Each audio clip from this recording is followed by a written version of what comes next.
Here. Vice Chairman Rajaratnam, Here. Commissioner Ferris,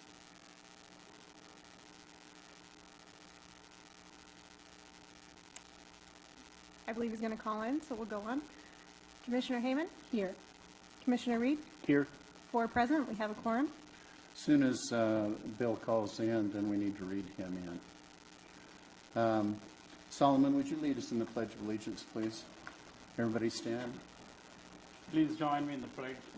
I pledge Allegiance to the flag of the United States of America and to the republic for which it stands, one nation, under God, indivisible, with liberty and justice for all. Thank you. Please be seated. Do I have a motion to approve the agenda? I'll make a motion. Second. I'll second. Chairman Cox? Aye. Vice Chairman Rajaratnam, Aye. Commissioner Hayman? Aye. Commissioner Reed? Aye. 4 ayes. We have a quorum. Okay.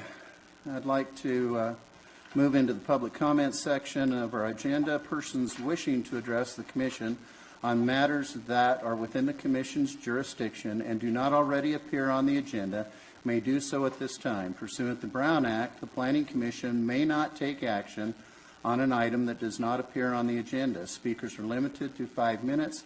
The public comment section of the agenda is limited to a total of 1 hour. Each speaker is asked to provide his or her name. We will now open that up for public comment.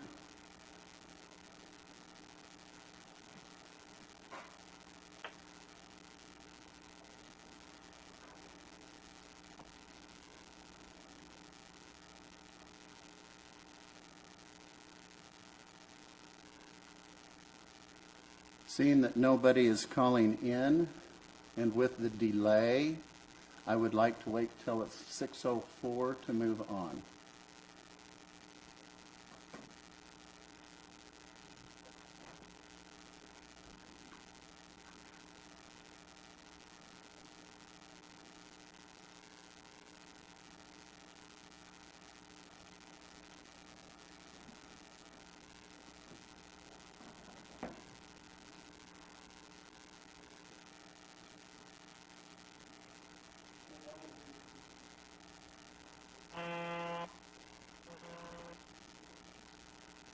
That's probably good. Hello. Caller, go Hello. ahead. Hey, Warren, it's Bill. Okay. You want to read him in?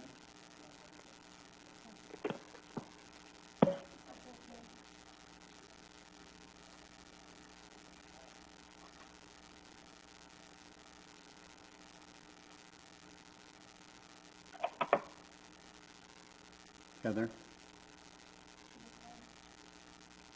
Did you want to read Bill in as being here? Commissioner Ferris has joined at 6:04 p.m. Okay. Yep, I'm here. Okay. As there has been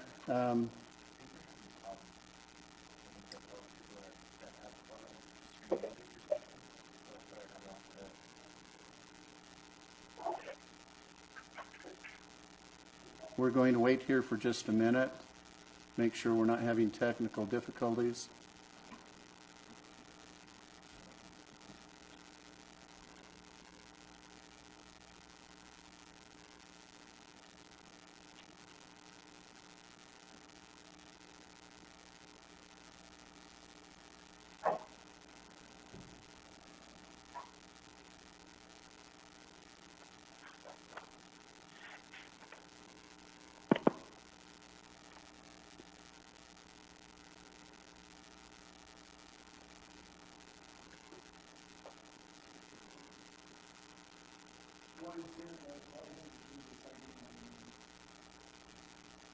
Who's that? Who's calling in? Okay. Do we have any public that has called in? Okay. Send them through. Okay. Can you give us your name?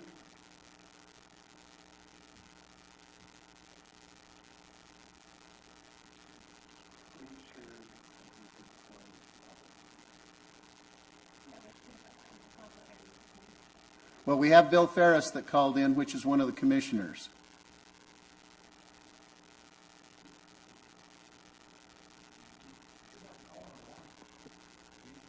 Caller, are you there?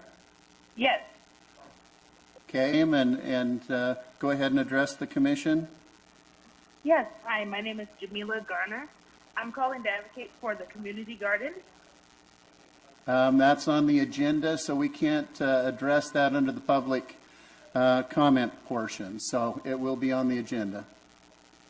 Okay, thank you. Thank you. Any other callers in the public comment of things that are not on the agenda?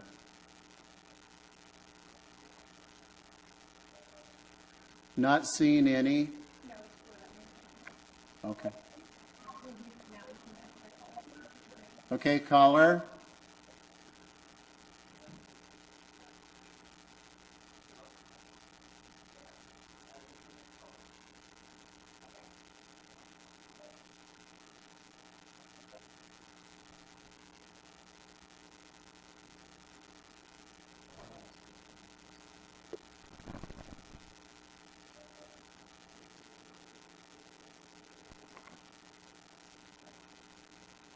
Caller, are you there? Yes. Can you state your name and what you would like to say under the public comment section? This is Lindsay Trulock, Hi. and I was calling about the public garden that was going to be on tonight's discussion. Wendy? Lindsay. Lindsay? That is on the agenda. Public comment section is for comments that are for things that are not on the agenda. Okay. So if you'll wait, that'll come up on the agenda, okay? Okay. Thank you. Thank you.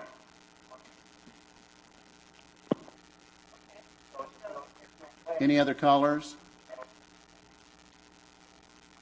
Okay, seeing that there are none, we will close the public comment section of the agenda and open our public hearing. The public hearing is a temporary use permit ordinance recommending to the City Council for an ordinance of the City Council of Ridgecrest, California, amending a portion of Chapter 106 of the Ridgecrest Municipal Code regarding temporary use of land for labor camps. Staff report. Good evening, Commissioners. Staff has anticipated a need for employee housing or labor camps related to the repairs of NAS China Lake. We're introducing to you tonight an ordinance that proposes a temporary use permit to facilitate these employee housing developments. The proposed ordinance is to streamline the approval process for the camps. Labor camps require additional permitting through the California Department of Housing and Community Development. The temporary use permit may require conditions of approval for recovery of costs and services.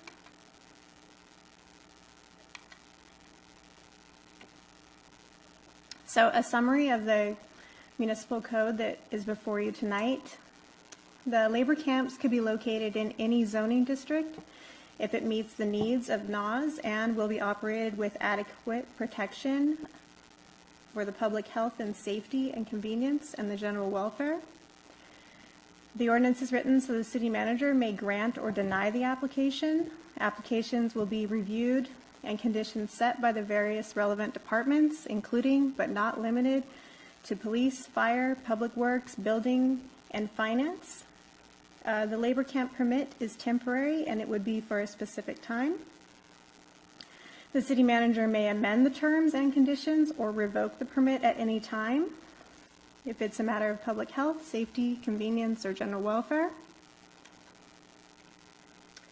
The labor camp permit requires conditions of approval, that the applicant provide a surety bond and liability insurance based on the proposed use and the nature of the property and the surrounding properties.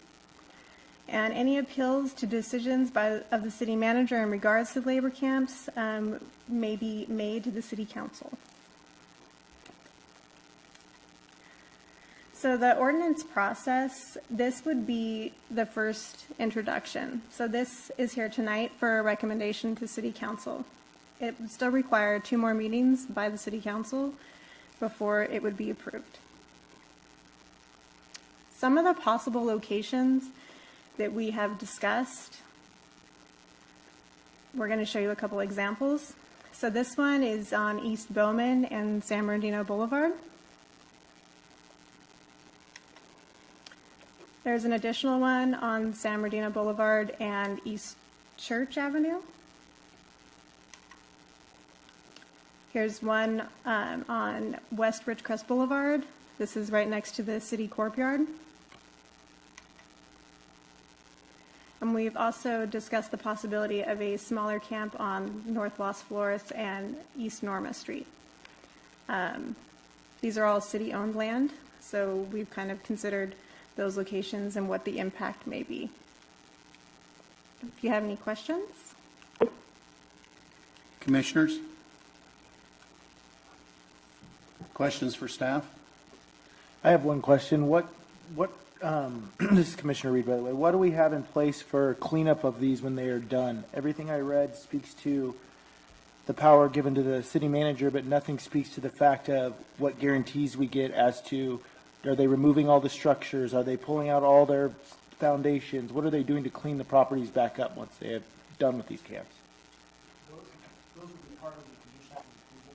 I don't think you're on, Ron, are you? Yeah, those would be conditions of approval. So if it was approved, they would have to post a bond to make sure that that whatever they left, they had to leave behind in a certain condition.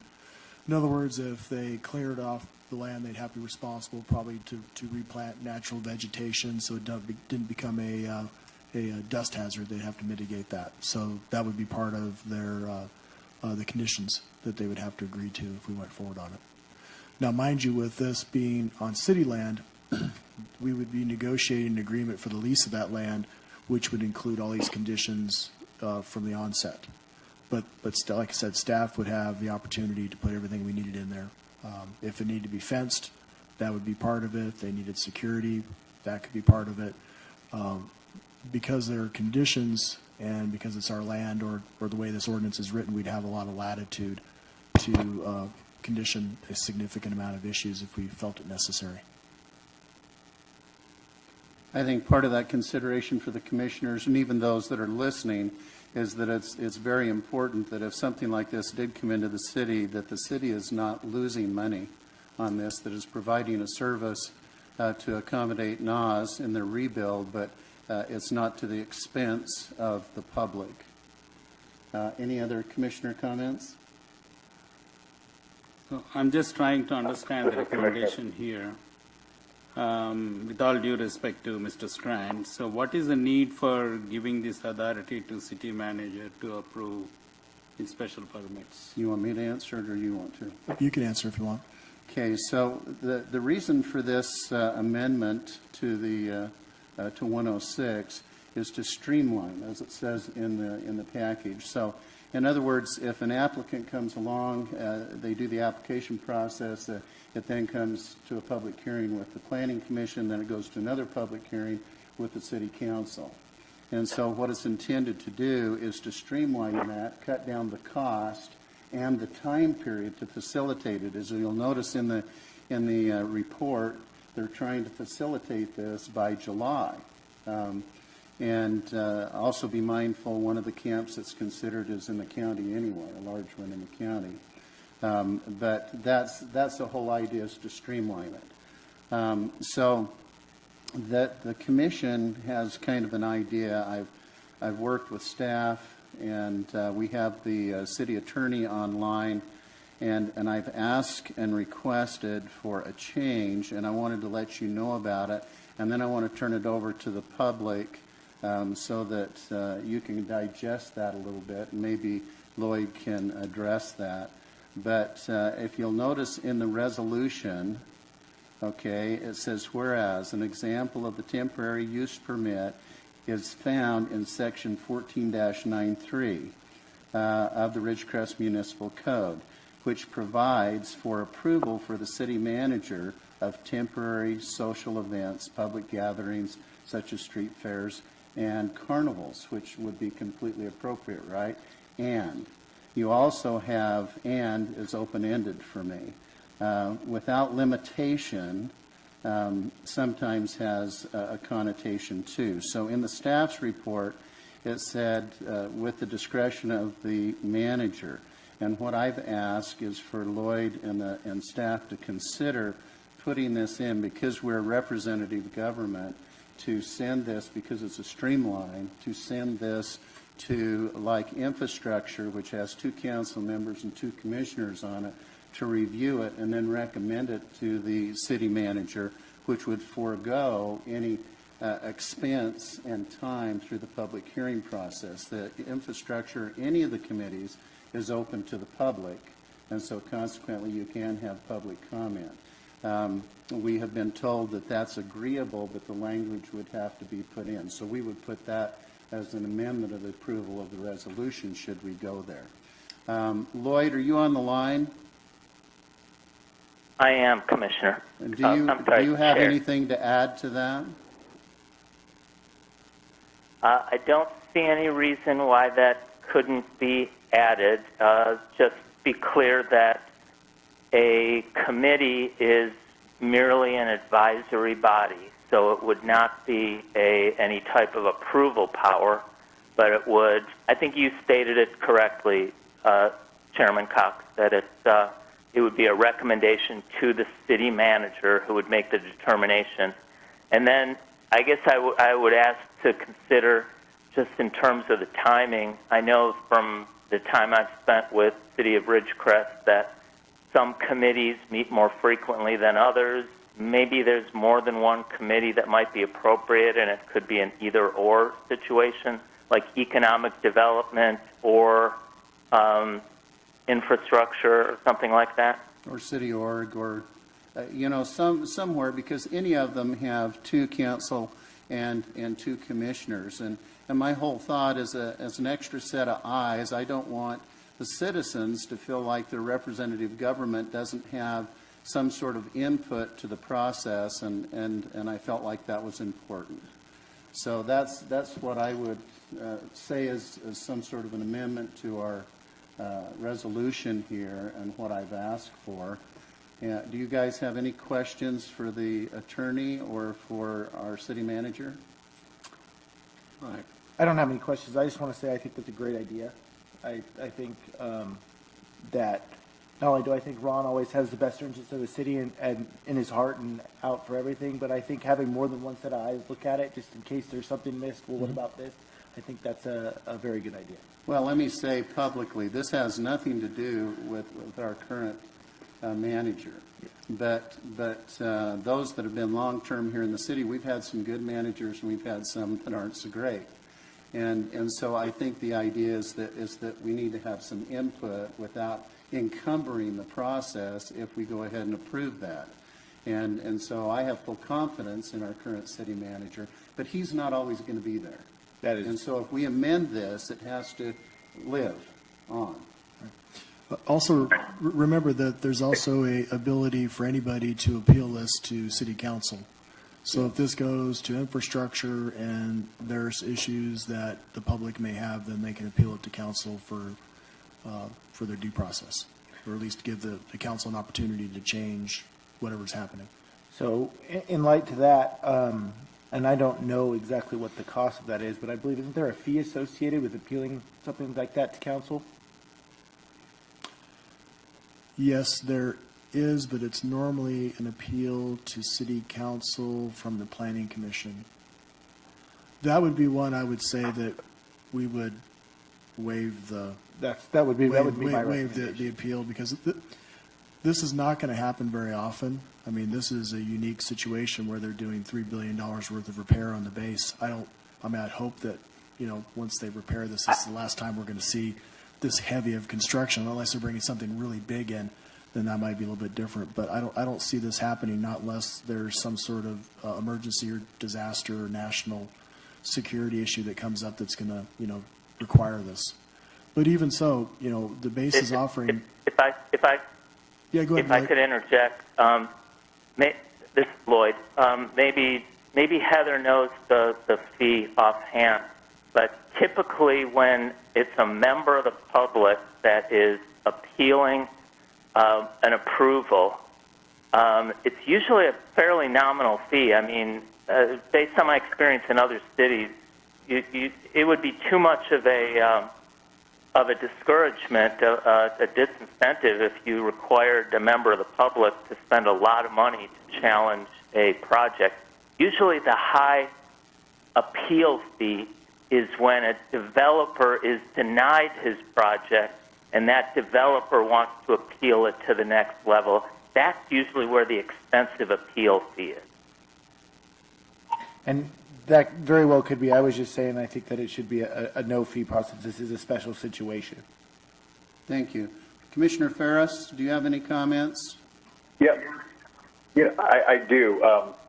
And maybe this is better handled by the attorney, but is it appropriate and would it be a good idea to have either or any of the committees be able to stamp this to send up? That way, because time is of the essence. So it could go to infrastructure. It could go to economic development. Is that an okay thing for us to proceed with? It gives you flexibility, so it could certainly be drafted that way. So remember that this is Lloyd, remember that what the Planning Commission is acting on, or what your body has before you this evening, is to pass along a written recommendation to the council. So you won't be revising this draft ordinance on your own, but what you'll be saying is, if you decide to go through with a recommendation of approval, you would, with changes, then you would say, we recommend approval with the following changes. And then, so if we can get them clear on the record tonight, then staff can put that into the resolution that's passed tonight, and that will be the written change that you're recommending to the City Council. They don't have to approve your recommended change, but it will go before them. Okay. Mr. Strand, do you feel that that's going to give, that's not going to be a deterrent or a time delay in doing that, having it go through a committee? No, I don't think so. Well, and I think also if we need to, we can always call a special meeting, whether it's of the infrastructure or anything else, to facilitate something that's time sensitive. I would probably say that Okay. the city's position that more likely we're only looking at city land for approval. And so this will more than likely go through city council in closed session on land negotiations prior to reaching a committee. Because we're going to have to, because if it's our property, we're going to have to do a license or a lease agreement, and that will be part of that agreement. That will initially be negotiated in closed session, then it'll be brought back out to the public, and then we can bring it back to the committee for another set of eyes and then bring it forward. So in this regard, if we use city land, there's going to be a lot of oversight. The only time this will really probably be really effective is if we choose or allow a private piece of property within town, then yes, then this would be a guarantee that somebody gets another look at this thing other than just the city manager and staff. Be mindful, commissioners as well as public, that there are numerous conditions that would be placed on this, and that would have to be approved not only by the manager, but probably, like he says, in closed session. So it's not just an open free-for-all. There are numerous conditions. So My only concern in this process is public input. So when do we give opportunity for the public for their input depending on the location? well, Do we give 14 days notice? no, the streamlined version of this is the only time that it's available to the public is in committee, which is open to the public. And that's what I'm trying to put in as an amendment to the existing resolution, so the public has an opportunity to comment, but you also have council and commission eyes that get a chance to look at it before it's finally approved by the manager. So will we give 14 days And again, there notice is to that- the public? No, that's an advertisement thing. It's different. So do we do that? That's No. what. And there is the appeals process to the city council. So there's ample opportunity for for public input. Yes. Okay. And if I could add, Lloyd, so when it goes before a committee, it will be posted on their agenda. It won't get 14 days or whatever, but it will be posted on the agenda. So by doing that, are we violating Chairman. any of the regulations of 14-day notice for public comment? No, because it's not a public hearing. This It's open to the public. It's not a public hearing. That's the purpose for the streamline. Okay, because if we go and advertise it, send out mailers, put it in the paper, and then do it again for the city council, you can burn a month or more, and they're trying to facilitate something by July, as you can see. But the idea is that the public still has an opportunity, as Lloyd says, because it's advertised in our agenda on the committee, and the public has an opportunity to see it and hear it then, as well as if they want to appeal it. So when it goes to city council, so do we give notice at that time or no? No. No. No. No, the only way it would go to city council is if it was our land, and they would start off in closed session as a land negotiation, and then it would come out to the public once the agreement was then reached. And then with this additional process, it would go back to the committee for another review, and then it would then I could approve it the way you've recommended it. Now, if it's private property, then it would go to the committee. It'd be public notice to have a public hearing. We get the recommendation to come back. I would then have the ability to approve it, but then the public would still have the ability to appeal that decision to the council. Okay, that makes it clear. Thank you. I have one more question, just curious. Let Vanessa, Vanessa, do you have anything? No. Okay, yes. So this is Commissioner Reed. Can we give Ron the authority that if he gives a preliminary determination of denying it, it doesn't go anywhere? So it doesn't burden? Well, if I deny it, then it's denied, and then the applicant could then appeal it to city council. Okay, that's what I just wanted to make sure that you could look at it and say, No, yeah, I'm not- this is I'm not not bringing- happening, and yeah. deny it before it goes to any of all the other steps. Right, then what would happen is if I denied it at the staff level, the person who was making the request could then appeal to Appeal city it, okay. council, then plead his case or her Okay. case. Thank you. Right. Any other questions of the commission? Okay, I would like to turn it over to the public, if there are any public comments on this particular item.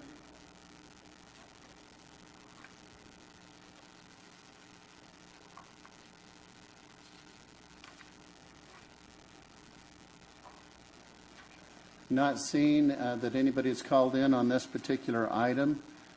Oop, we've got a little delay, so. Caller? Hello?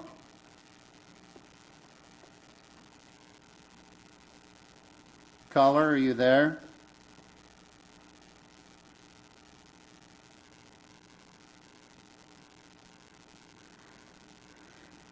Caller, are you there?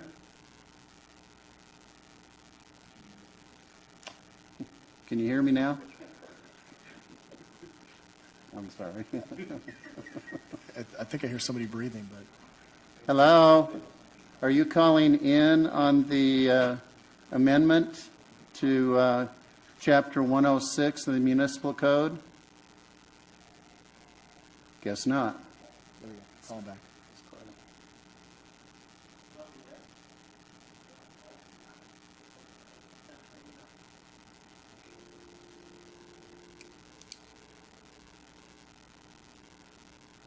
Hi, caller. Are you there? Hello?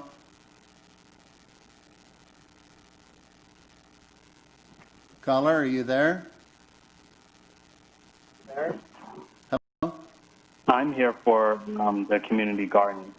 Okay, the community garden is on the agenda, but it's not right now. We're talking about the amendment to the Municipal Code 106. Okay. Thank you, though.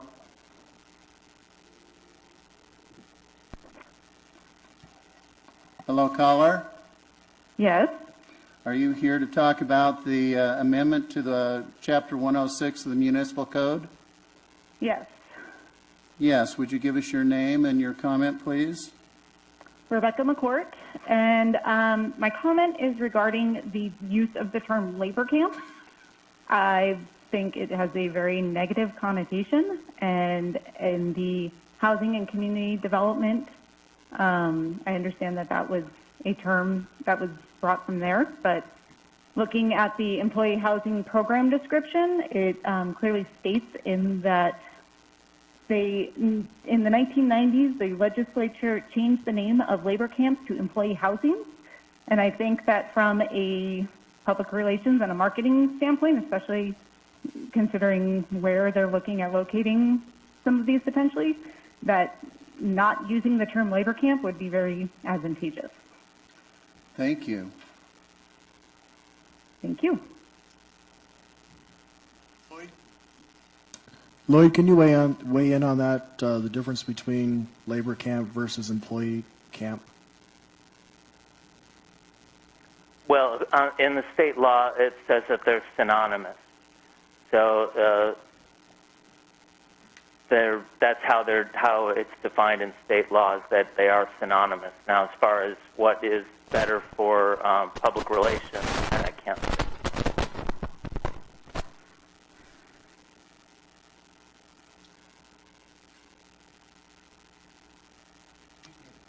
Do I have another caller? Lloyd, are you still there? I'm sorry, I am. I just had to unmute. So what you're saying is there's no Can you hear me, Ron? Yeah, I can hear you. So there's no difference between labor and employee camp? Labor camp means employee housing and vice versa. Thank you. So that could be changed. Okay. Any other callers? I don't see any. Staff has comment from public. I have a comment from Skip Gorman that he has asked that I read. So Skip Gorman says, I want to go on record as strongly against any planning action which would facilitate the sitting of a man camp within the City of Ridgecrest limits, especially at the Desert Empire Fairgrounds. Man camps were a serious problem just a few years ago near the Canadian border at the oil pipeline build. There was lawlessness and Indigenous females suffered abuse. There are several neighborhoods adjacent to the fairgrounds which would be seriously affected by the noise, lights, litter, and lawlessness attendant with these crowded and poorly controlled camps. Also, the number of occupants each camp has not been defined, nor will it be controlled. I am told that each one could contain from 500 to 1,500 laborers. At the time the camps will be active is said to be for 3 years. On the basis of one municipal code amendment and a poorly announced meeting with but virtual attendance by the public, the entire character of the city is changed to an Orwellian ghetto for at least 3 years. This man camp prospect is much worse than a pig in a poke. It is a spiritual slaughter of the city. Are there any planning commissioners who are also citizens? Stop this outrage here. Stop it now.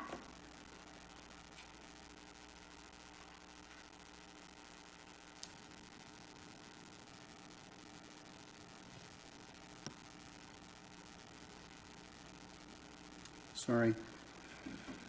Okay. Do we have any other public comment?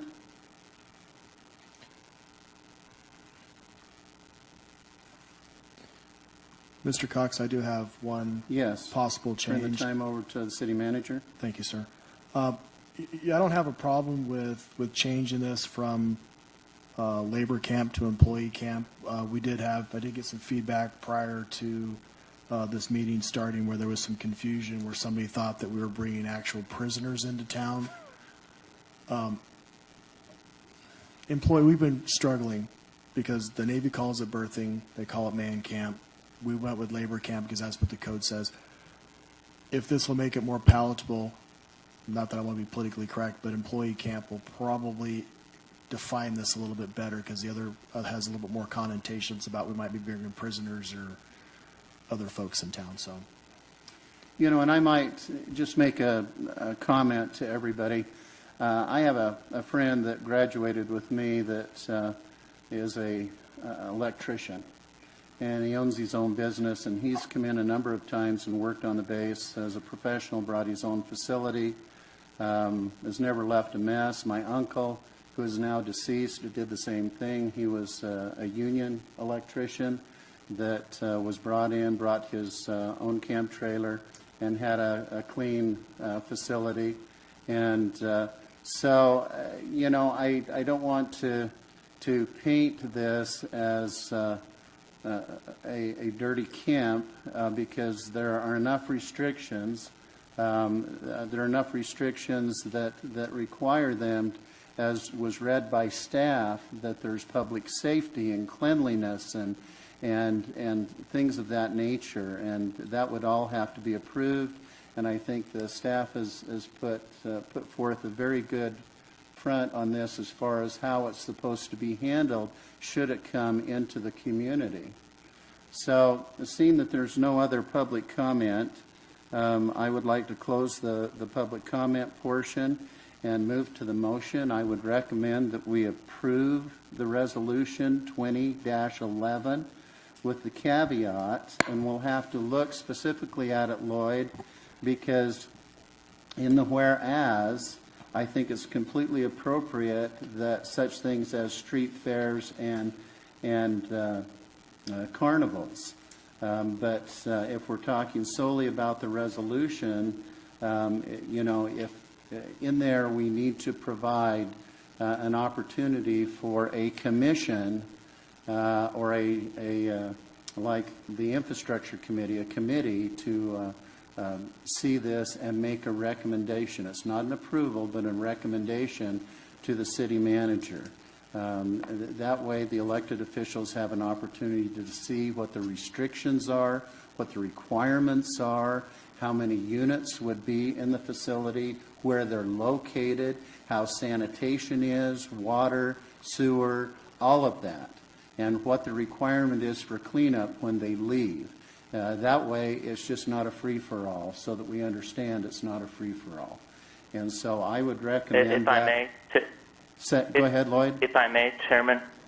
So how about if I've taken some notes here. So how about if the recommended change to the ordinance, that we add a lettered section, probably somewhere around where it's being referred to other city departments.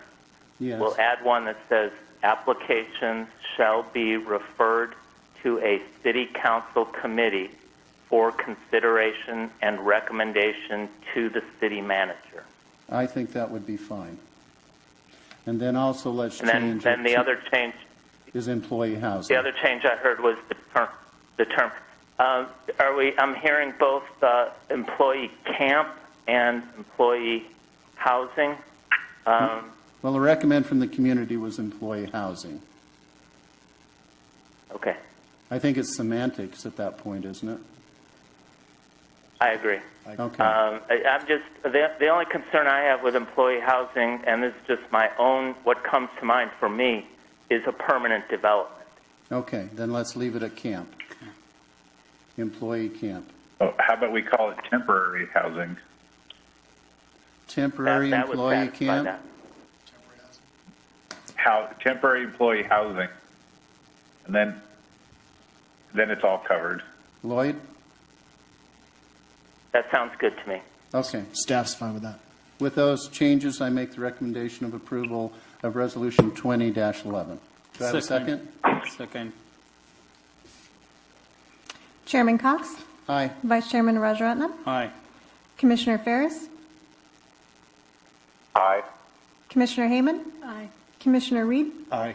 5 ayes, motion carries.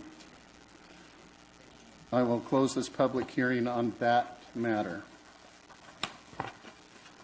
We will move on to discussion items. Tentative tract map 6691 extension, consideration of a 12-month extension for tract with 226 lots located on the northwest corner of West Ridgecrest Boulevard and North Mahan Street, with a portion extending to the northwest corner of the West Las Flores Avenue and North Mahan Street. APN 455-100-06, as well as 455-100-07, and 455-100-08, and finally 455-100-09. Staff report. So this is a map for 226 lots. The application is by Cornerstone Engineering. This map has already been granted one extension, so we're asking for one more 12-month extension. It was originally approved in 2011. There's been various approvals by the Senate and Assembly bills, and it received an extension last year. So we're just asking for an additional 12-month, as allowed by the municipal code. They would still have one more additional as allowable by the municipal code if this one is approved tonight. One more thing I would like to mention is previously when this was brought before you guys, there is conditions that deal with the military influence in an area already on this map. So that's not something that needs to be added tonight. Do you guys have any questions? So this is the second 12-month approval, correct? Correct. Commissioners, any questions? Mr. Ferris? Heather, I have a question. Is this a project that is ready to go forward, or is this another map that the developer is eventually putting up for sale in hopes that another developer buys it? Melissa, can you answer that? Are you on the line? I am on the line. Okay. We're not sure what the developer's intentions are, but we know that he did spend quite a bit of money in getting this tentative map approved, along with other items needed for the approval. And we believe the extension would encourage the development of the property. Thank you. I think also for the commissioners to be mindful, I think we've kind of set the standard that because the state has allowed a certain time period because of the 08 turn down, we've also allowed them 3 12-month extensions, and this is number 2. And so, you know, they certainly have that time period to design, develop, turn dirt, or whatever. But I think everybody knows that at the end of that period, you know, we may decline it. So any other comment from commissioners? Any comment from the public on this particular item? I have one question, and it may be, this is Commissioner Reed. I have one question, and it may just be my lack of knowledge on this map. But for the portions that are outside of city limits, how does that going to work with public utilities and things like that nature? Well, until they design it, we won't know. Right now, we're just dealing with the map and the design. I believe in the conditions of approval is an annexation. Okay, that's what I was wondering, if they were going to have to annex in. There's our answer. That is a perfect answer. That's what I was hoping to hear. Yes. Any comment from the public?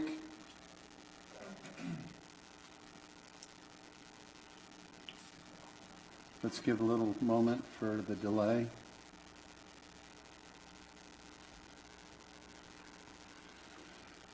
Does Cornerstone have a vote? I don't know if we can trust her vote, though. Okay.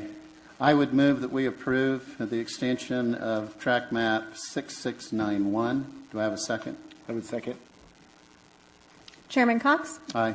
Vice Chairman Rajaratnam? Aye. Commissioner Ferris? Aye. Commissioner Hayman? Aye.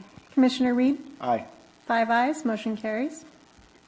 Moving on, we have tentative tract map 6912 extension. Consideration of a 12-month extension for the tract with 23 lots generally located on the northwest of Jarvis Avenue and College Heights Boulevard, APN 510-041-01 to 510-041-17, and there's a number of others which are on public record. Request staff report. All right, so this map is right along College Heights Boulevard there. There are 23 lots. This has also been given one extension previously. We're asking for another 12-month extension. The original approval date for this one was 2010, and various Assembly bills and Senate bills have allowed it through 2019. Last year, you guys gave it a 12-month extension. Staff would recommend the approval of an additional 12 months. Who's the developer? Or who is the current owner? Pam? Pam Companies, it's the same as the previous developer. Okay. Any comments from the commission? Similar thing, looking for a second extension on this. Seeing none, any comment from the public?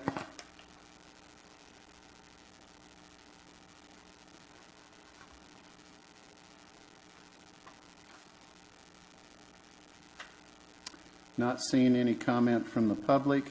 I would move that we approve the tract map extension on 6912. Do I have a second? I would second. I'll second. Chairman Cox, Aye. Vice Chairman Rajaratnam, Aye. Commissioner Ferris, Aye. Commissioner Hayman. Aye. Commissioner Reed. Aye. 5 ayes, motion carries. Thank you. We're moving into the discussion items. Conditional use permit, Caroline Breeze RV Park, pre-application consideration, APN 080-020-3. Applicant is George Bertrand. I request staff report. So I have a couple of items before you tonight. These are pre-application, and so these are just for discussion. The first one is this RV park. The owner is George Bertrand. I believe he is on the line as well for questions here in a little bit. Originally, he had proposed as an RV park. We did talk earlier, and he's actually now considering a mobile home park. So this is the location. It's along Bowman Road and Sunland. If you look on the zoning map, it's the lower portion that's zoned R3. Mr. Bertrand actually owns the whole parcel, but the portion that he's looking for this development on is the R3 zoned. A mobile home park is an allowed use with a conditional use permit. Initially, what he submitted is this for an RV park, and this kind of gives an idea of just a layout. So at this time, I'd like to let Mr. Bertrand join the conversation and see. Mr. Bertrand, are you on the line?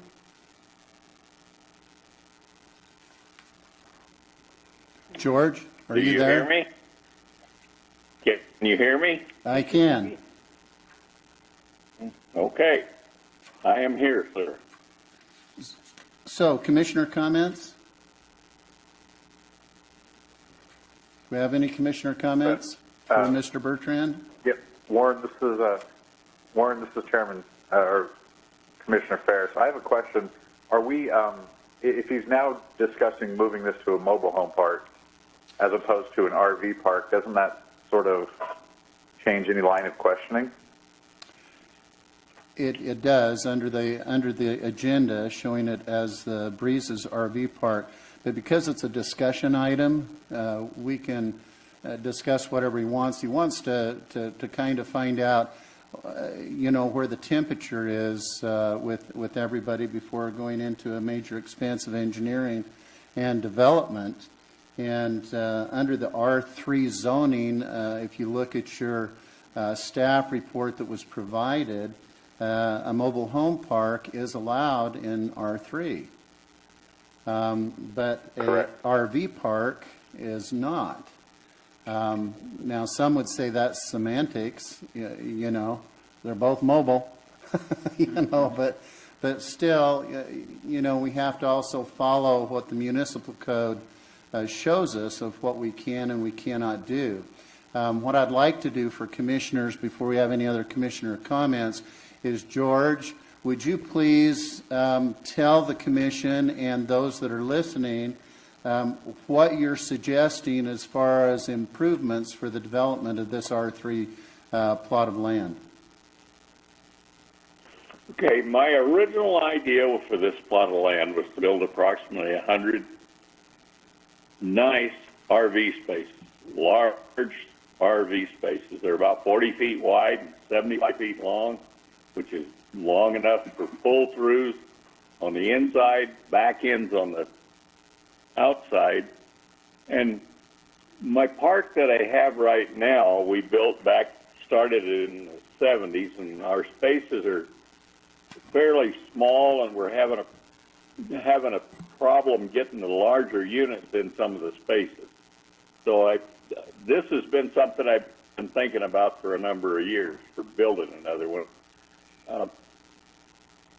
I had a suggestion today that we could possibly amend the municipal code at the same time as we went for a conditional use permit for the RV park. Per state statutes, I can build a mobile home park and then put RVs in it. And then all I'm trying to do is to come up with some way of making this work for everybody. Okay, There's George. George, let me ask you this question and maybe save this because it's, you know, I'm trying to work an angle because I don't think the city is opposed to necessarily working with you. This is out by the fairgrounds.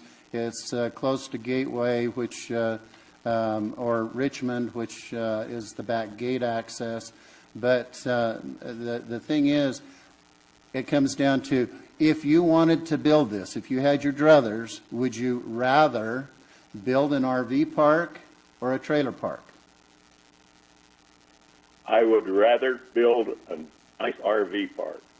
Okay, so in the discussion here for the commission and with you or the public, be mindful that nobody is saying no, but there's going to have to be changes to the municipal code to allow that, and that would go through the city. So what I would recommend for the commission and for you is to work with the city manager and the city attorney to maybe derive something that could be taken to the city council, because the city council is the only one that can amend the municipal code. And stay with your original, because you'd have people up in arms if you zone it for one thing and then you start doing something else with it. I have a 45-foot RV, and yeah, it's hard to find big spaces, so I certainly understand it. You have snowbirds that like to come into warm areas for the winter. We see that in Death Valley and other places. You know, it might be a reasonable consideration, but I would recommend, and I turn it back to the commission before the public, that if that's where you want to go, the truth of the matter is we need to work with the city manager and the city attorney to put something together to present to the city council. Commissioners? That would be wonderful. Okay. Any comments? Solomon? I think that's a good idea. I mean, we talked about employee camps, so this actually works for that. In the sense, not employee camp, it will fill the gap for the employees that are coming for the base repairs. Right. So this might be a good project, and we should support this. Okay. I have one question for staff. One of the contractors is bidding on a place that has given me a verbal commitment to rent 50 of these spaces after the first year. Okay. I just have one question. Where in our municipal code do we allow RV parks? So that's the problem is we have a definition for a trailer park, which, you know, is kind of an, Well, they are trailer parks. yeah, it's kind of an antiquated, you know, definition, but really what it means, yeah, really what it means is this more of a mobile, like we think of recreational vehicles now. So we have a definition that clearly identifies what that is, which is here. You know, it's something where they're mobile, they're moved.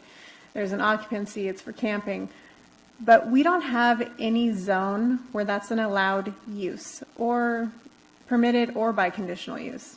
So my question for you guys would be, where would you think that if we were to develop a zone where this was a conditional use, what zones would you think would qualify for that? Residential, because the R3 is what this is, and that's also allows for mobile home parks. Or is it more of a commercial use, or you guys want us to look further and see what other communities do? What is the county's zoning for like the RV park that he currently has? You know, so what I would say is maybe go to staff and ask what Kern County is zoning the existing RV parks, and see if that is compatible to where we can change a little bit of the language in the R3.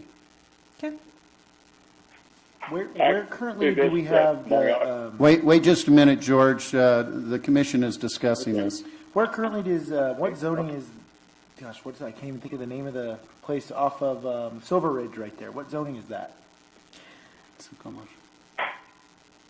I believe you're talking about the Elks Lodge.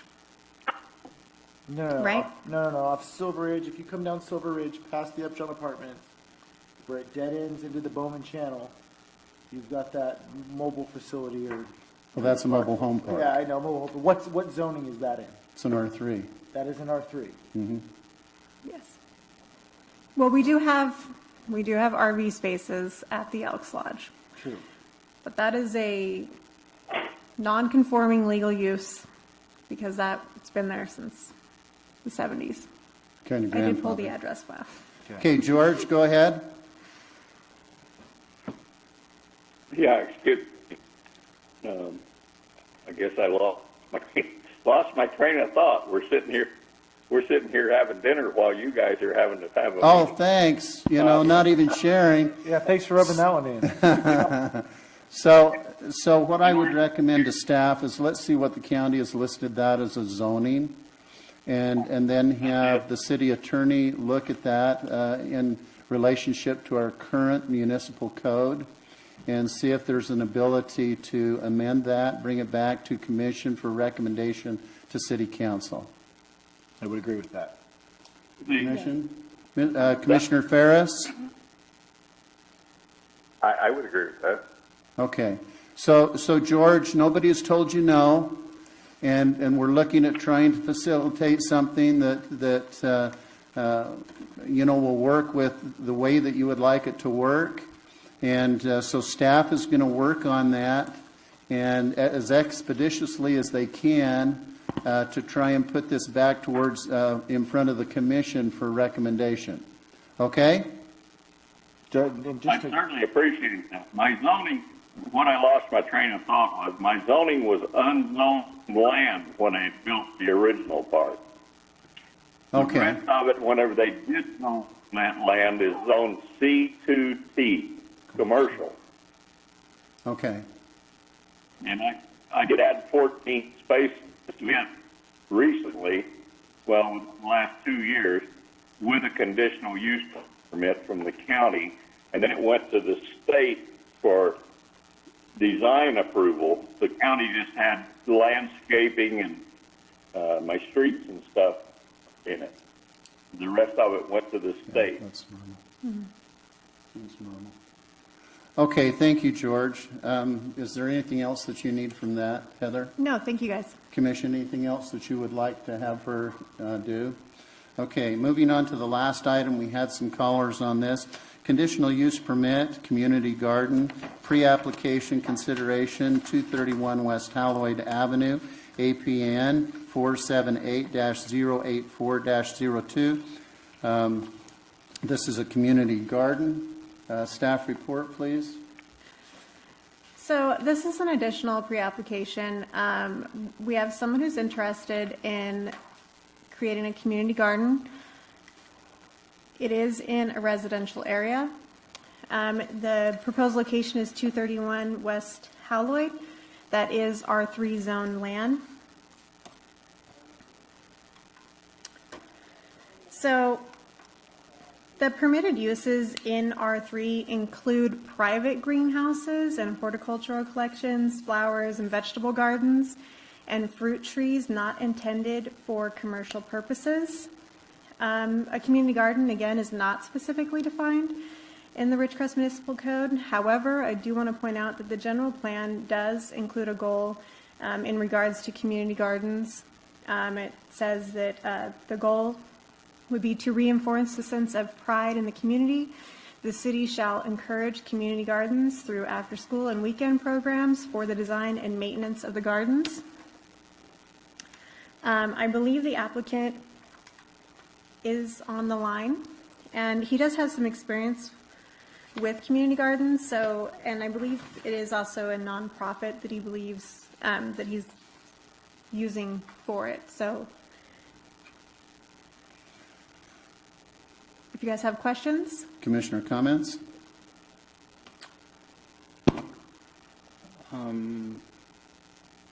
Do we have any community gardens in Ridgecrest as of now, or is this the first of its kind? I think the last one was right out here, wasn't it? So we did have a community garden that was ran by volunteers, and that was in the back of the building. I believe it has been abandoned. Okay. So what is proposed? Is that for commercial purpose? Are they going to sell the produce, or? No, I don't believe the intent is to sell the produce. I believe it's more of a, community collaborative kind of idea. But so he wants to make sure before he invests, the money and the time to create a full plan that the commission is favorable to the idea. Because I would say that it would still require a conditional use permit, just so that we are notifying the neighbors that would be, so they have an ability to come to a public hearing and participate in the discussion.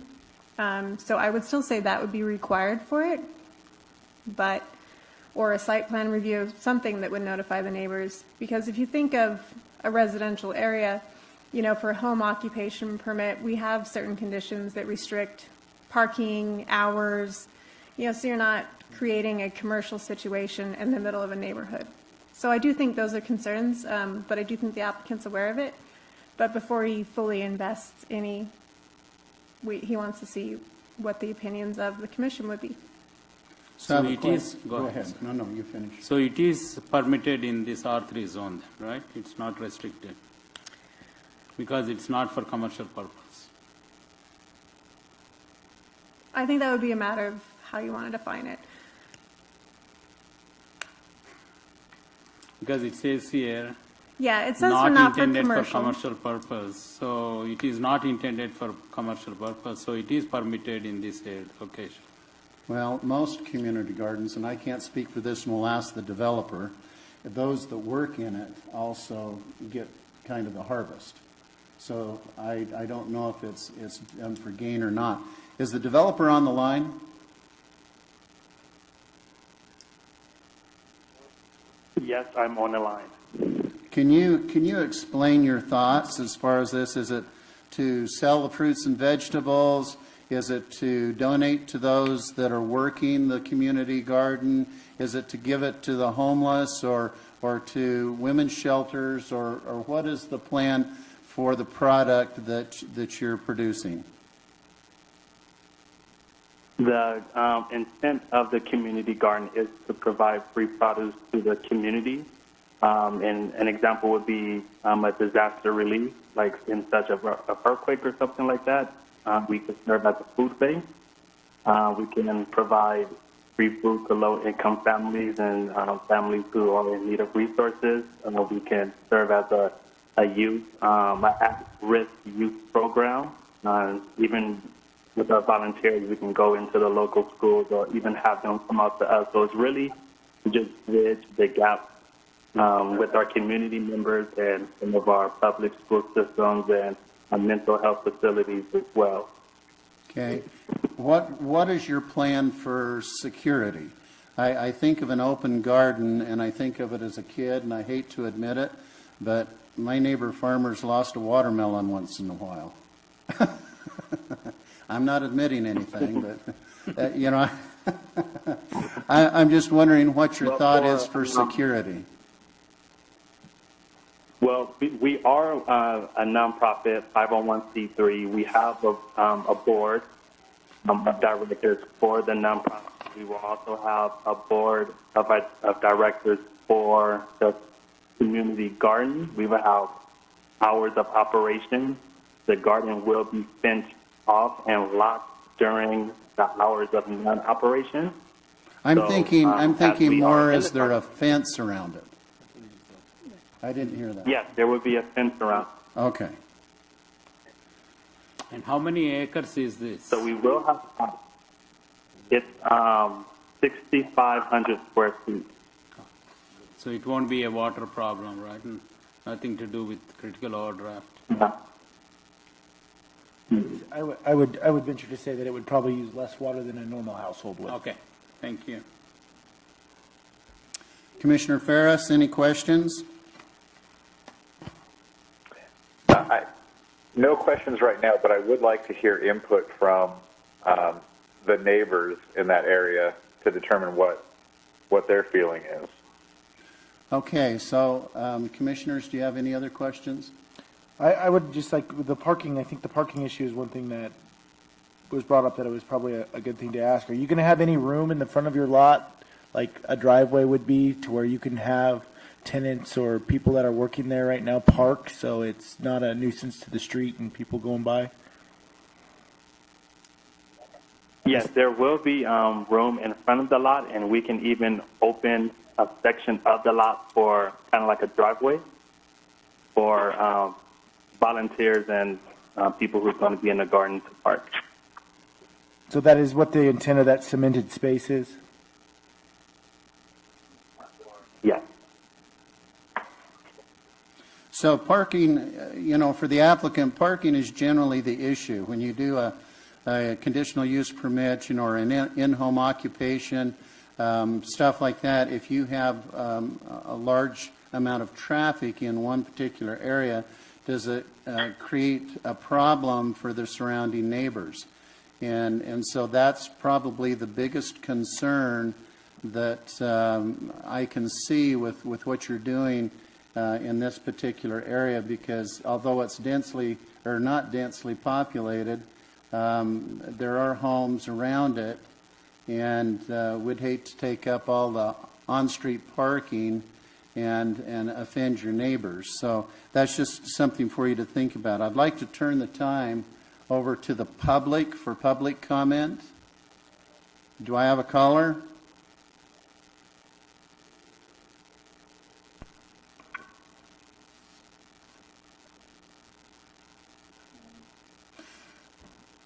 Yes, you're with the commission. Do you have a comment?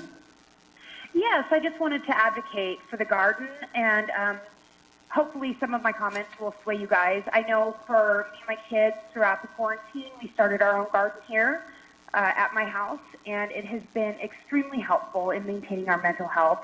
And I know we're kind of lacking with youth programs in the town, and I think something like a community garden would really encourage at least a small amount of activity for our kids that could give them something tangible that they could see and produce, and a sense of community pride. And I really would encourage you guys to, you know, allow this for us, because I think it's a great new feature for our community. And your name is? My name is Andrea Guerrero. Thank you. Thank you. Do we have other callers? Caller on the line?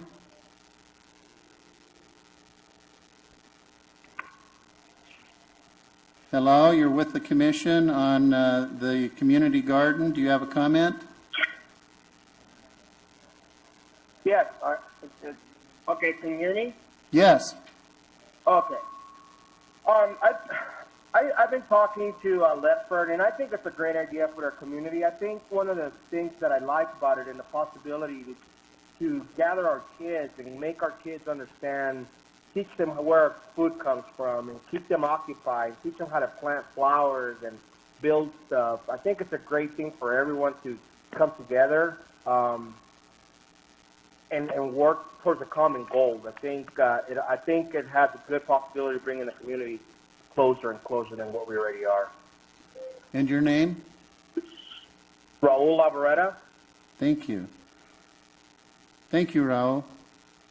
Yeah, I think it's great. You know, I already been talking to Letifer a few times already. I have a garden myself, and I'm already ready to have manure and compost that I'm making for the community garden if it goes through, and that is something that I'll just donate to them, and I think we could get it going. I think it'll be a good thing. Okay, thank you. You're welcome. Do I have somebody else on the phone? Okay.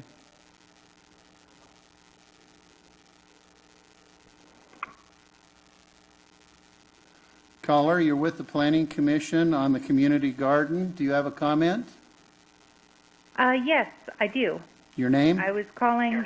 My name is Lindsay Trulock. Hi, Lindsay. We get to talk to you again. Yes. I was patient and waited. Good thing. Thank you. So go ahead. I was just calling because I am really interested in this community garden going through. I think it would be great for not only the schools as well as other organizations like maybe even the Women's Health Center, but also just to help people learn that you can still grow your own food. There's been so much talk about victory gardens, the fact that people can grow their own food and have some self-sustaining ability. I think this would be great educational for the community as well as getting together. I mean, it's just been such a crazy year. I think that this togetherness would really improve our community as a whole, as well as giving us the sustainability to be able to grow our own food and the education to remember that this is easy as just putting a seed in the ground. I personally have wanted to do a community garden for years, and I'm so grateful for Tyrone to go through with the nonprofit, to go through with all of the hoops that he's having to jump through. And I just think that this would really improve Ridgecrest as a whole. Thank you. You educate people that they can grow food in the desert, right? Absolutely.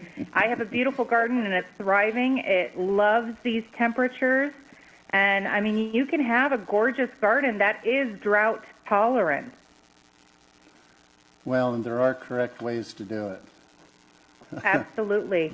I mean, you could teach people about mulching. You can, teach them about amending the soil. There's so many things that we can all learn together. Thank you so much, Lindsay. Thank you. Uh-huh.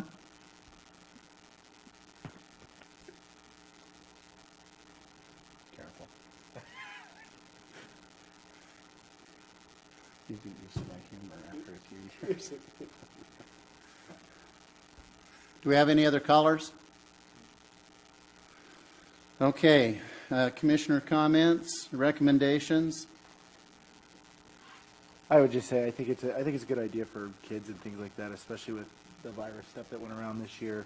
I know that my kids are pretty social, and it would have been nice to have places that you could show them, look, things are growing, things are doing. Maybe we could do this at home, and they can see, have something to look at, even though we probably couldn't go there during all of that. But I think it'd be a pretty good idea, so long as the neighbors around it are amenable to it. Commissioner Ferris? No, I fully agree. I think it's a great concept, and would like to see it move forward.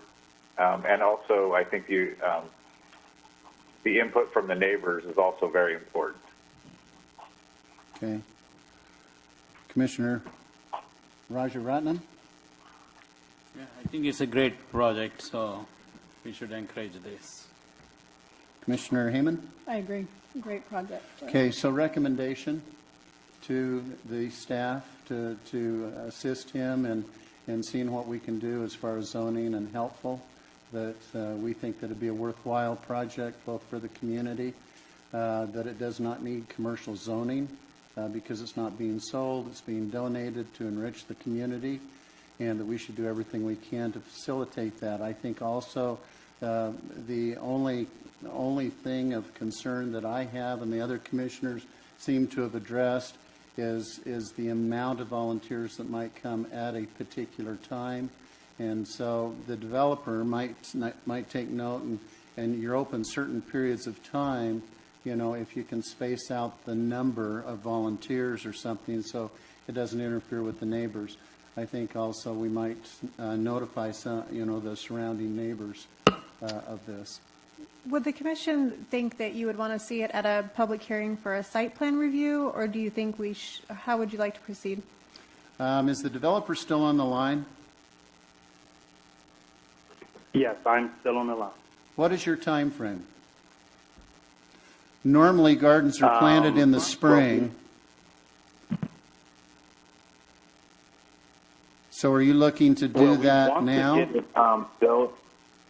Yeah, we want to get it built as soon as possible so that we can be ready for the spring. I mean, it takes a lot of time to, with the amount of raised beds we want to build, it's going to take some time to do that. And even with the fundraising and the cost of it all, it's going to take some time. So the sooner we start, the sooner we will be ready to start planting in the spring. Thank you. Do we have time to put this on this month's agenda? No. Public hearing notices have to go out at least 2 weeks in advance for the newspaper to circulate it. So we could put it on the July. Well, that puts it too far out for what he's trying to achieve, and I'm wondering how we can achieve it short of notifying the surrounding neighbors and see if we get any input before we call a public meeting. Yeah, usually the public hearing is, you know, requires a newspaper notice and then a circulation. 14 days. Yes. Right. And then it requires a 300-foot notice that goes out about the same time, and that gets mailed to those neighbors. So we could do that, but we wouldn't have enough time to get it in the newspaper before. Well, yeah, but I hate to push it all the way to the latter part of July because that burns most of the summer and the benefit of that. So is there a mechanism by which we can assist? Would it be necessary that maybe another special meeting would be needed for the temporary, what did we say we were going to call? What, the garden? No, the temporary, what was item 1 called that we decided? Oh, the employee? Would it be anticipated that we might need another special meeting for something like that to where this could be brought forward again? If you guys want to call a special meeting, you can, but it would still require, you know, Public notice. Yeah. And it's So not necessarily 14 just. days from now would be the 25th. Well, it's not necessarily because the paper. What, am Let I me pushing on you clarify. or what? Let me clarify. The newspaper publishes public notices like twice a week, maybe. So it's really 10 days from their date of public notice, which might be, you know, Sunday. And I didn't, you know, I would have to provide. You need to put something in already? No, I did not anticipate a need to put a notice in this weekend. So. What? I know, right? You're failing us, Heather. So you would have to give me some time to see what I can notice. I'm sorry. But I do have stuff for you in July anyway. So it's up to you guys. I mean, I would be on board with doing another special I meeting. would if we too. need it. I would like to see, you know, with what they're trying to do and the support that we're getting, you know, as long as we don't get any negative reaction from the neighbors, I would like to see this expedited. Okay. And Okay. I will be in contact with you guys next week. Okay, is that the recommendation of the commission? Commissioner Ferris? That's my recommendation. Okay, So staff has its marching orders. Thank you, sir, for participating, and those that were that called in. We appreciate your comments. We don't have in this special meeting reports and that we do on our committees. And so at this time, at 7:21, I'll call a close to this special meeting. Thank you, sir.